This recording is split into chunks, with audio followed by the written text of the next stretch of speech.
Hey everybody, welcome back to Reliable Prepper. Today we're tackling a topic that's as real as it gets. Defending yourself when you're outnumbered, dealing with multiple attackers, and let's face it, that's no easy feat. But by the end of this video, I want you to feel not only prepared but confident. Because with the right knowledge, awareness, and strategy, you can handle situations that might seem impossible at first glance. We're going to cover everything you need to know about handling overwhelming situations, how to spot trouble before it even gets to you, how to use every tool at your disposal, and ultimately how to stay calm, stay sharp, and stay safe. And hey, if you haven't already, hit that subscribe button and give this video a like. I guarantee that these are skills that could make a world of difference. And if you find this useful, make sure to share it with anyone who could benefit. Because when it comes to staying prepared, knowledge shared is protection multiplied. All right, let's start with the first line of defense, and I mean the very first line, situational awareness. This is like your superpower in self-defense, especially when you're dealing with the potential of multiple attackers. And here's the thing, most of the time, trouble doesn't just happen out of nowhere. If you know what to look for, you can spot potential threats way before they get close enough to become an issue. Let's imagine you're out somewhere, maybe a late night walk or running errands. If you're glued to your phone, lost in your own thoughts, or just generally not paying attention, you're not going to see what's coming. So the first step is to stay alert. Keep your head up, look around, take in your surroundings. Notice who's near you, who's watching you, and don't be afraid to make eye contact with anyone who seems suspicious. It sends a message.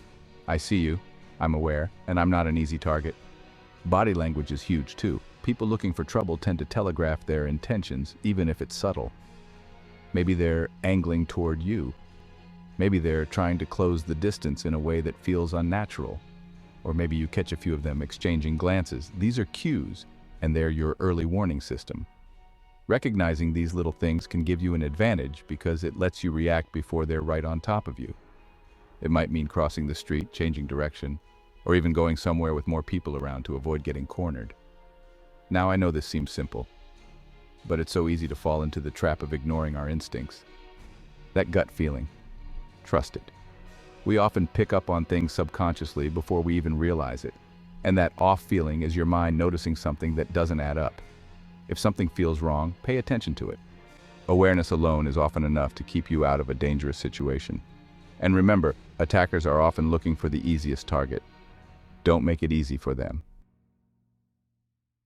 So, let's say you've spotted potential trouble and you don't have the option of leaving the area. This is where positioning and movement become your best friends. Now, when you're dealing with multiple attackers, the last thing you want is to get boxed in, where you're surrounded with no way out. That's a nightmare scenario because it limits your options, and it lets them control the situation. But with smart positioning, you can actually turn things around and make it harder for them to gain an advantage over you. Here's how. First, put yourself somewhere that reduces the number of directions they can approach you from. Maybe it's a wall behind you, a large object like a car, or even just positioning yourself so there's an obstacle between you and them, like a bench or trash can. By placing something behind you or using the environment, you're effectively narrowing the angles they can come at you from, which makes it much easier to keep an eye on everyone. And remember, movement is key. Don't just stand there. If you're stationary, it's easier for them to surround you or get close enough to grab you. Instead, keep adjusting your position, moving around to make it harder for them to approach as a group. The goal is to stack your attackers in a line so that only one or two of them can get to you at a time. This creates a bottleneck effect where they're unable to gang up on you all at once. If you've ever seen someone sparring in martial arts or boxing, they're constantly circling, adjusting their position. That's the idea here. You want to be unpredictable, to keep them off balance and to limit their ability to coordinate against you. And don't underestimate the power of a solid stance. If you're unsteady on your feet, it's a lot easier to get knocked down or pushed around. Stand with your feet about shoulder width apart, knees slightly bent, and stay light on your feet so you can react quickly if they move in. Just this positioning can make you feel a lot more stable and ready to handle whatever comes. All right, now let's say things have escalated and you're actually dealing with multiple attackers who are closing in. This is where you have to think strategically because taking on everyone at once isn't realistic. You need to prioritize, decide who's the biggest threat, and address them first. But how do you make that call in a split second? Start by looking for who's closest. Usually, the person who's nearest to you or the most aggressive is the immediate threat. They're the one you want to focus on because they're the one who's going to get to you first. But also, if you notice someone giving directions or leading the charge, they're likely the ringleader. Taking down or at least intimidating the leader can sometimes make the others hesitate or lose their nerve.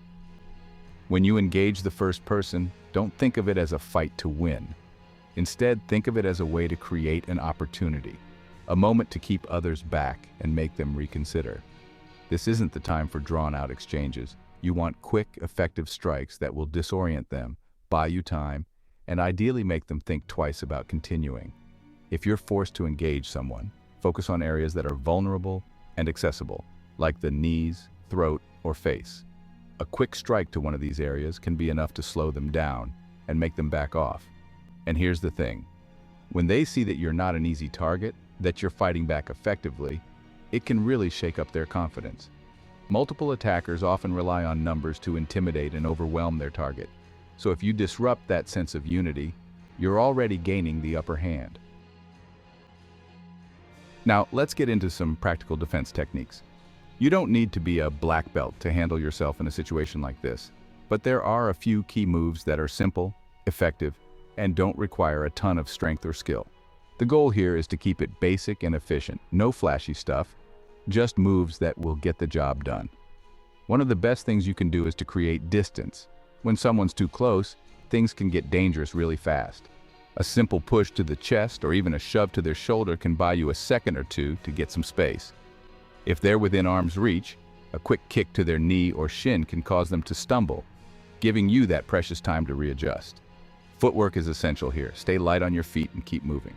If you stand in one spot, you're basically letting them trap you. Instead, think about sidestepping, pivoting, and keeping yourself angled so you're always ready to react. Footwork might sound basic, but it's actually one of the most effective tools in a situation like this. If you're constantly moving, they're constantly reacting to you, which gives you control over the flow of the situation. And remember, this isn't about overpowering anyone.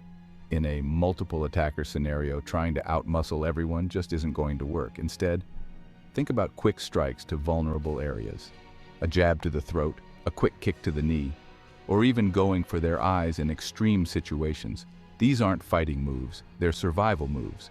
And they work because they don't require you to be big or strong, just quick and precise. Now let's talk about using what's around you. In any self-defense scenario, especially one where you're outnumbered, anything in your environment can become a tool or even a weapon. This isn't about going out of your way to look for objects, but about noticing what's there and being creative. For instance, let's say you're in a coffee shop or restaurant. Chairs and tables can be great for creating barriers between you and the attackers. A chair held in front of you acts almost like a shield, making it harder for them to get close. Or if there's a bag or purse, you can swing it to keep them at a distance, or even throw it to create a distraction. Now maybe you've got something small on you, like a pen or even keys. These can be incredibly useful in close quarters. A pen, for example, can be used as a striking tool to jab at hands, eyes, or any soft tissue. Or think about your keys. Those can be a powerful deterrent if used the right way. Holding them between your fingers or using them as an extension of your fist can give you that extra edge when striking. Just remember that using any of these tools is all about precision and speed, not brute force. The idea is to use them to make your attacker back off, to create that moment where they're more focused on the pain or the surprise than on coming after you. And the best part? These are everyday items that most of us carry around or can easily find wherever we are, so you don't have to go searching for something special. You're just adapting what's there to give you an advantage. And here's another thought. Don't forget the power of a loud voice. Now, I know that sounds odd when we're talking about physical defense, but hear me out. Shouting things like "stay back" or "get away" not only draws attention, which can make attackers think twice, but it also reinforces that you're not someone to mess with. It's part of that psychological game we talked about. When you're shouting, you're showing you're in control and you're commanding the situation. That can be as intimidating as any physical move, and it might just be enough to make them hesitate. Let's dive into something that's just as crucial as any physical technique, your mindset. Because look, even if you know all the moves, if you lose your cool in a tense situation, all that knowledge goes out the window. Staying focused and calm when adrenaline is pumping, when fear starts to creep in, that's what really makes or breaks a defense strategy. So let's talk about how to mentally prepare for situations like this. First off, let's acknowledge that it's completely natural to feel fear. In fact, fear is what keeps us sharp, what pushes us to survive. But there's a difference between feeling fear and letting it control you. One of the best ways to manage fear in high-pressure situations is to focus on your breathing. When things start getting chaotic, take a deep breath, hold it for a second, then exhale slowly. This helps lower your heart rate, clears your mind, and prevents you from going into full panic mode. And believe me, a clear mind is one of your best weapons when everything else feels overwhelming. Another big part of keeping your cool is training your mind to make quick decisions. Try this in everyday life. Put yourself in little scenarios where you have to make fast choices, like choosing an alternate route if there's traffic, or reacting to sudden changes in your schedule. These small exercises help condition your brain to think on its feet. So when you're in an actual self-defense situation, it's less of a shock to the system. And remember, in moments like these, confidence is key. Even if you're scared, act confident. Stand tall, keep your voice steady, look people in the eyes. This isn't just about psyching them out, it's about psyching yourself up, reminding yourself that you're capable, that you can handle this. And that internal shift, that belief in your own capability, that's what will carry you through, keep you focused, and make sure you're ready for whatever comes next. All right, now let's talk about what's going on with the attackers themselves. When you're dealing with multiple people, they're often relying on a sense of teamwork to overwhelm you. And here's the thing. If you can disrupt that teamwork, if you can make them hesitate or mess up their coordination, then suddenly you're not facing a cohesive group, but a bunch of individuals, each a little less sure of themselves. In any group, there's usually a natural leader, even if they're not officially designated. This is the person who's calling the shots, giving cues, or even just being the most aggressive. And if you can figure out who that leader is, focus on them. Take the leader down a peg, and you shake the whole group's confidence. Suddenly, they're not working as a team. They're reacting individually, which makes them far easier to handle. Now, let's say you can't pinpoint a leader, or they're all coming at you equally. In that case, creating chaos is your best bet. Anything you can do to keep them from moving in sync, do it. Maybe you knock over something in their path. Maybe you throw a distraction their way. Or maybe you just keep moving and forcing them to constantly adjust. The more you make them work to stay coordinated, the less effective they'll be. And remember, most attackers aren't professionals. They're not trained to work as a unit. So, by disrupting their flow, you're exploiting one of their biggest weaknesses. Now, psychological warfare might sound intense, but let's break it down. This is all about the subtle ways you can mess with their minds, make them second-guess their own actions, or even scare them off before things go any further. Because at the end of the day, a fight isn't just about physical moves, it's also a battle of wills. One of the best psychological tactics. Don't let them see you panic. Even if you're nervous, stay calm, stay steady, and project confidence. Attackers expect their target to be afraid, to show signs of weakness, and when you don't give them that, it can throw them off. They're suddenly faced with someone who doesn't seem to fit the profile of an easy mark. This alone can make them think twice about going after you. Now here's another trick. Controlled aggression. Sometimes, showing a bit of intensity, maybe even a little anger, can make them back down. You can do this through body language, squaring up, standing tall, showing that you're ready for a fight if they want one. And remember those phrases I mentioned earlier, things like, "Are you sure you want to do this?" Or "You better think twice." It's like planting a seed of doubt, making them consider the possibility that this might not end well for them. And if things really get tense, consider raising your voice, assertively, not hysterically. Shouting things like, "Get back," or "Don't come any closer," serves two purposes. It asserts your dominance and draws attention. People don't want attention when they're planning something shady, so making a scene can sometimes be enough to get them to back off. It's a small tactic, but in the heat of the moment, it can give you that edge. All right, now let's talk about a reality we often overlook in self-defense situations. Sometimes the best option is to get the heck out of there. There's no shame in making a quick exit if it means staying safe. But here's the thing. Escaping isn't just about turning and running. It's a strategy in itself, one that requires awareness, planning, and quick thinking. Let's say you're in a place with multiple exits, maybe a park, a parking lot, or even an open area downtown. First, always know where your exits are. This should be second nature whenever you're somewhere unfamiliar. Make it a habit to identify exit routes wherever you go, so if you need to move quickly, you're not wasting precious seconds looking for a way out. And when you do decide to move, don't make it easy for them. Running in a straight line makes it a lot easier for them to chase you down. Instead, try zigzagging, changing directions, or even weaving through obstacles. This makes it harder for them to keep up and gives you a better chance of finding a safe exit. Also, be aware of potential choke points like narrow alleyways or doorways where they could trap you. If you see one of these spots up ahead, change your route or look for a way around. Creating a distraction can also help. Maybe you knock over something heavy that makes a loud noise, or you throw something their way to make them hesitate. Anything that takes their attention off you, even for a second, is worth trying. And sometimes just the act of running can make them reconsider. If they're not fully committed, seeing you make a break for it might be enough to make them decide it's not worth the effort. And remember, staying safe is the ultimate goal here. This isn't about pride or winning a fight. If you can get away without having to engage, that's a victory. So don't let anyone tell you that escaping is a sign of weakness. In fact, it's one of the smartest, most effective strategies there is. Now, I know we're covering a lot of ground here, and I get it. Hearing about all these techniques is one thing, but putting them into practice is a whole different story. That's why scenario-based training is such a powerful tool. You don't want your first time trying these techniques to be when you're actually facing danger, right? That's why it's so important to practice, to get your body and mind used to reacting in these ways. So here's what I suggest. If you've got a friend who's willing, practice some basic scenarios with them. You don't need to go full force or get intense. Just walk through situations where they approach you, try to corner you, or even just practice your positioning and movement. This gives you a chance to work through these scenarios in a low-stress setting, so if something ever does happen, your body already knows what to do. And even if you're by yourself, you can still visualize these scenarios.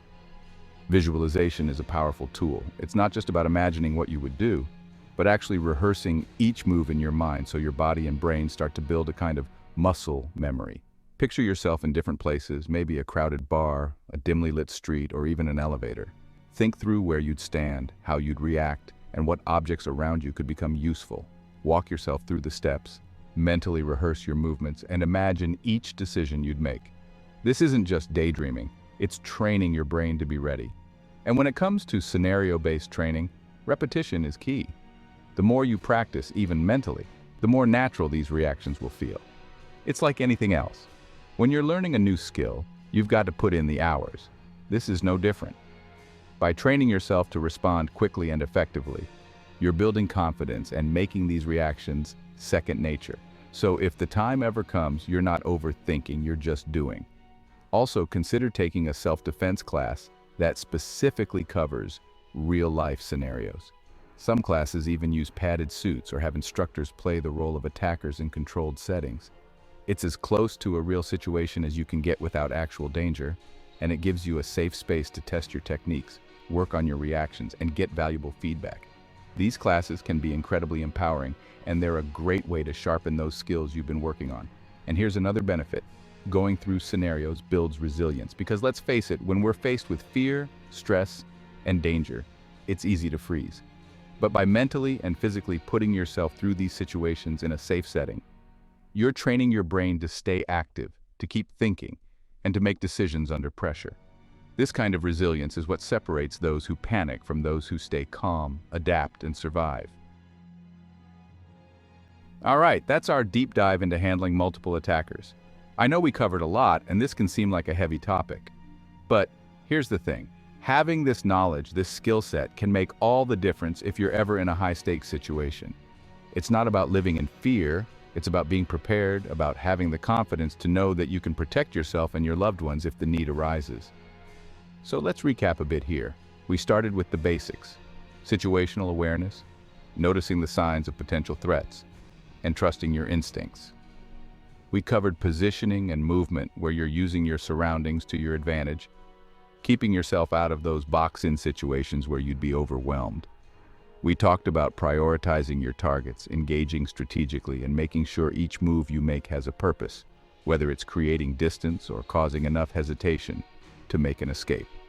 We then dug into using environmental tools, things you can find all around you, to level the playing field and give you that extra edge. And let's not forget about the power of psychological tactics, using voice, body language, and even some controlled aggression to throw attackers off their game. And finally, we covered how sometimes the best option is to just get out of there and how to do it in a smart, effective way. But here's the big takeaway. It's not about becoming some kind of action hero. It's about survival, about staying calm and focused and using every tool and tactic you have. And that mindset, that calm in the storm, is one of the best things you can cultivate. Because when things go wrong, when you're up against impossible odds, it's not just your physical skills that'll pull you through, it's your mental strength, your ability to stay composed, and your readiness to do what it takes. And hey, if you found value in this, please share this video with friends and family. This is information that could make a huge difference in someone's life. And the more we spread awareness and preparedness, the stronger we all are as a community. Also, make sure to hit that like button and subscribe if you haven't yet. There's a lot more we're covering here on Reliable Preppers, so stay tuned, stay prepared, and keep that survivor spirit alive. Thanks so much for watching. Stay safe out there, and I'll see you in the next video.